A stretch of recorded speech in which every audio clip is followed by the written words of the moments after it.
Now let's go to the last principle that I will be presenting to you. It is the principle 8, prefer the active to the positive voice, I mean.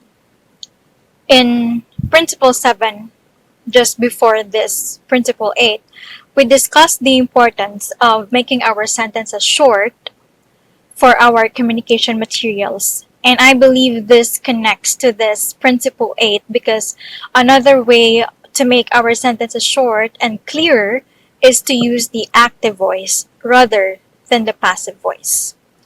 We will get to understand what I mean by this as we go on with principle 8. So let's dive with the definitions first. What is a voice? A voice is a term that is used to denote the form of the verb, which shows if the subject in a given sentence is the doer or receiver of the action. So, I guess as we all know, we know that there are two types of voices, the active and the passive voice. What are the difference between the two? Active voice denotes that the noun or pronoun that acts as the subject in the sentence is the doer of the action, while passive voice represents that the subject is one acted upon or the receiver by the action or verb in the sentence. So how do they differ in format? Active voice uses SVO. Subject goes first, and then verb, and then object. While the passive voice, it uses OVS or object, verb, and subject. So for example, in active voice, we say, Evan ate a mango. Evan is the subject, ate is the verb, and mango is the object. When we rewrite it in passive voice, it will say, a mango was eaten by Evan.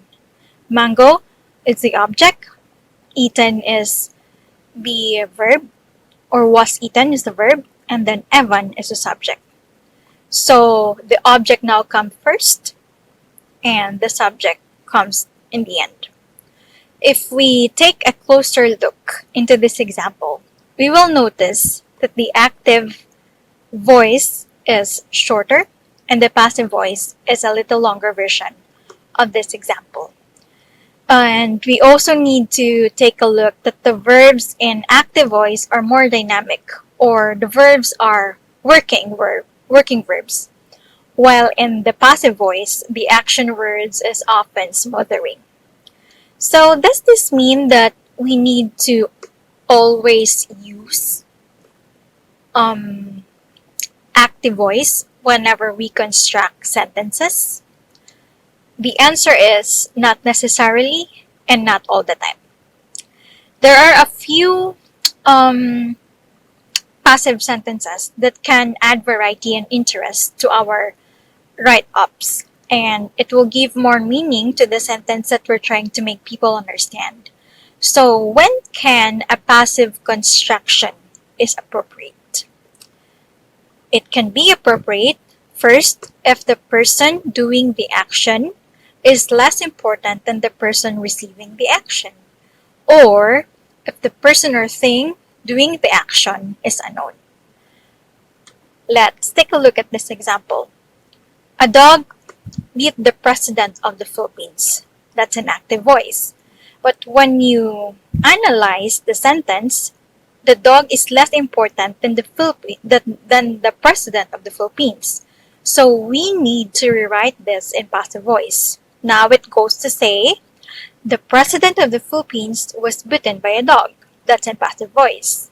So which of these versions will be more effective? Of course, the passive voice, because now the president of the Philippines now come first, right? Let's take another example. Someone will cook for the University of the Philippines Chancellor. That's an active voice. But when we analyze the sentence, the someone is unknown. The subject is unknown. So we can rewrite this in passive voice. Passive voice now say, the University of the Philippines Chancellor will be cooked for by someone. You see the difference? Although the first sentence is shorter than the second, the passive voice can still be used depending on the importance of the subject in the sentence. Now, let's watch this video to Have you ever understand noticed more. how some parts of your writing seem to pop, while other parts don't? Well, you can improve those dull sentences if you think about how you structure them. There are two voices in writing, active and passive. In the active voice, the subject of a sentence acts, like Neil Armstrong walked on the moon. The active voice is direct, clear, and easy to read. With the passive voice, the subject is acted upon, like the moon was walked on by Neil Armstrong. Although the passive voice is still grammatically correct, it typically doesn't carry the same energy or clarity as the active voice. For starters, its structure can feel clumsy and unnatural, which makes your writing harder to read. It also tends to use more words than the active voice. Over the course of a document, all those extra words can make your writing drag. Here's how to spot the passive voice.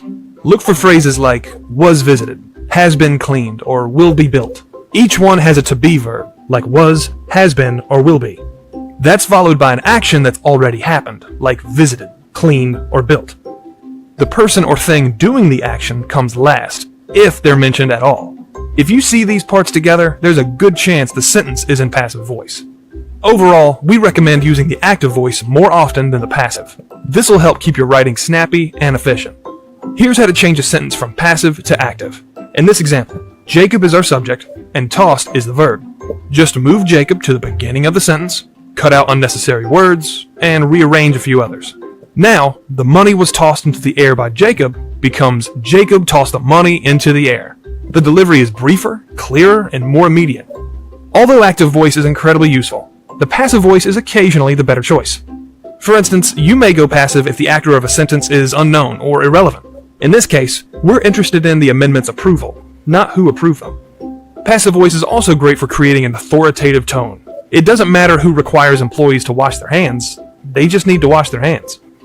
You may also want to go passive when you don't know who's responsible for the action. For example, the mystery was never solved.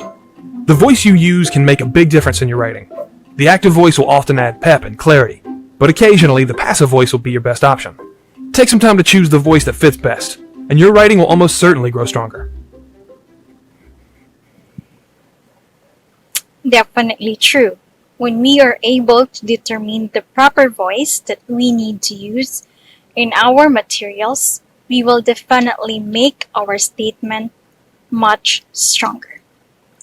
So, in summary of the report that I have shared with you today, the 3 principles, 6, 7, and 8, I believe that these principles can be used all together along with the other principles that were presented and will be presented to us by my groupmates in order to make our co-materials effective.